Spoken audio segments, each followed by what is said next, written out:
Le 10 août 1947. Consolation pour mon âme de la part du bienheureux martyr Saint Laurent. Le 20 août 1947. Saint Azarias reprend ses explications sur les anges gardiens. L'autre leçon date du 16 juillet 1947. Une autre action de l'ange gardien est d'être constamment et merveilleusement actif auprès de Dieu, dont il écoute les ordres, à qui il offre les bonnes actions de son protégé, en présente et en appuie les prières, et auprès de qui il intercède dans ses peines. Il agit de même auprès de l'homme auquel il sert surnaturellement de maître, qui le mène sur le droit chemin, sans relâche, par toutes sortes d'inspirations, de lumière et d'attrait pour Dieu. Nos feux, qui sont les feux de l'amour qui nous a créés et nous pénètrent de ses flammes, nous les faisons converger vers nos protégés, à l'instar du soleil sur la motte de terre qui renferme la semence pour la réchauffer et la faire germer, puis sur la plante pour la fortifier et en faire une tige et une plante robuste. Par nos feux, nous vous consolons, réchauffons, fortifions, éclairons, enseignons et attirons vers le Seigneur. Si toutefois le froid glacé de l'âme et sa dureté obstinée l'empêchent de se laisser pénétrer et vaincre, si l'harmonie pleine d'amour de nos enseignements est fuie, au lieu d'être accueillie, pour suivre l'assourdissante musique infernale qui étourdit et rend fou, nous n'en sommes pas responsables, mais nous éprouvons la douleur de l'échec de notre action d'amour sur l'âme que nous aimons de tout notre être après Dieu. Nous nous tenons donc constamment auprès de notre protégé, qu'il soit saint ou pécheur. De l'infusion de l'âme dans sa chair à leur séparation, nous restons aux côtés de l'être humain que le Très-Haut nous a confié. La pensée que chacun a un ange gardien auprès de lui devrait vous aider à aimer votre prochain, à le supporter, à l'accueillir avec amour, avec respect, si ce n'est pour lui-même, du moins pour l'Azarias invisible qui est avec lui et qui, en tant qu'ange, mérite respect et amour.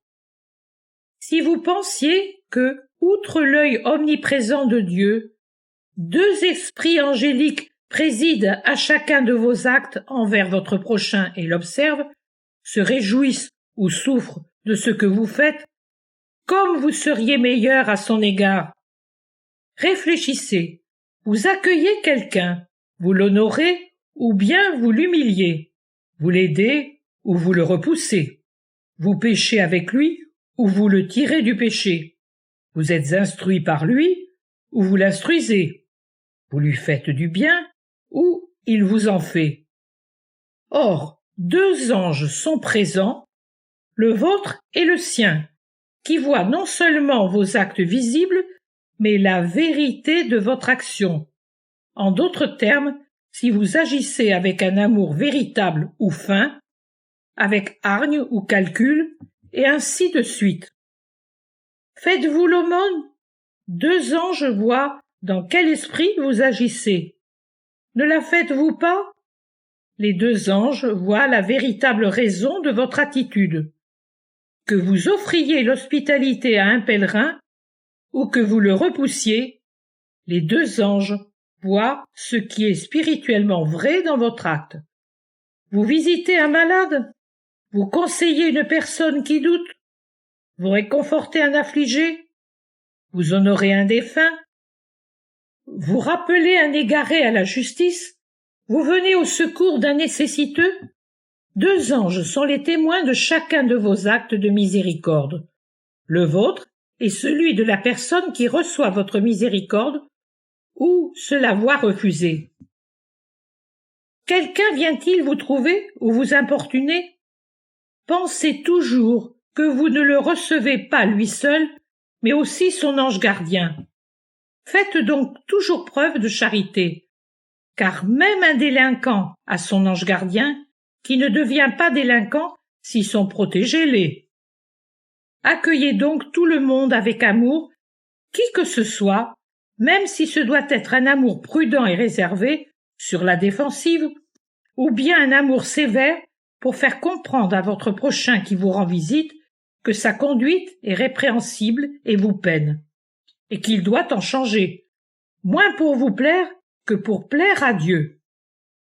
Accueillez avec amour, car si vous repoussez une personne antipathique ou indésirable, importune à ce moment précis, ou que vous savez être perfide, vous repoussez aussi l'hôte invisible mais saint qui l'accompagne et qui devrait vous rendre tout visiteur agréable, puisque toute personne qui entre chez vous apporte dans vos murs ou auprès de vous son ange gardien.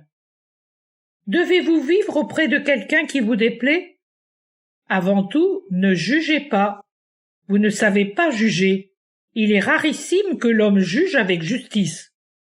Mais même quand vous portez un juste jugement, fondé sur des éléments positifs examinés sans préjugés ni acrimonies humaines, ne manquez pas à la charité envers votre prochain, car vous en feriez autant envers son ange gardien.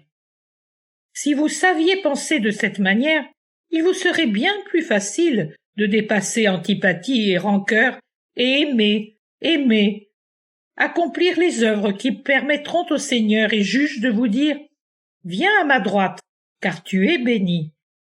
Allons, un petit effort, une réflexion constante de tous les instants, celle-ci, voir avec l'œil de la foi l'ange gardien qui se trouve aux côtés de tout homme et toujours agir comme si chacun de vos actes s'adressait à l'ange de Dieu qui témoignera devant Dieu.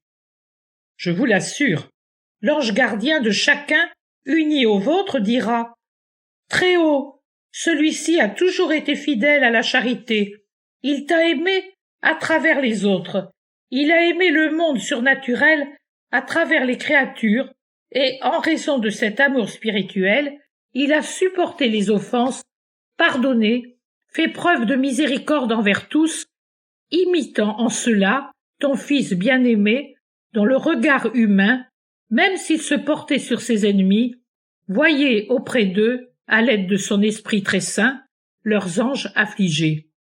Il les honorait et les aidait dans leurs efforts pour convertir les hommes, afin de te glorifier par eux, toi, le Très-Haut, en sauvant du mal le plus possible de créatures. Toi qui te réjouis de ce que le Seigneur, à sa venue ici, trouve un ange de plus qu'il adore, je veux que, tout comme tu crois à la présence de l'ange de l'enfant à naître, tu crois à mes paroles et que tu te comportes comme je te l'ai dit avec ceux qui viennent te voir ou avec qui tu as des contacts de toutes sortes, en pensant à leur ange gardien pour surmonter fatigues et indignations et en aimant chacun avec justice pour plaire à Dieu et honorer l'ange gardien en l'aidant. Médite, mon âme, à la manière dont le Seigneur vous honore, et comme nous, les anges, vous honorons à la manière dont nous vous permettons de nous aider. Lui, Dieu et nous, ses ministres spirituels, par un mot capable de remettre l'un de vos semblables sur la bonne voie, et surtout par l'exemple d'une conduite ferme dans le bien. Ferme, c'est-à-dire qui ne se plie pas à toutes sortes d'indulgences et de compromis pour éviter de perdre l'amitié d'un homme, mais qui se soucie uniquement de ne pas perdre celle de Dieu et de ses anges. Il sera parfois pénible de devoir se montrer sévère pour que la gloire de Dieu et ses volontés ne soient pas piétinées par un homme.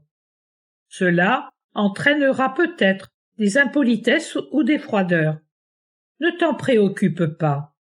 Aide l'ange gardien de ton prochain, et tu le retrouveras lui aussi au ciel.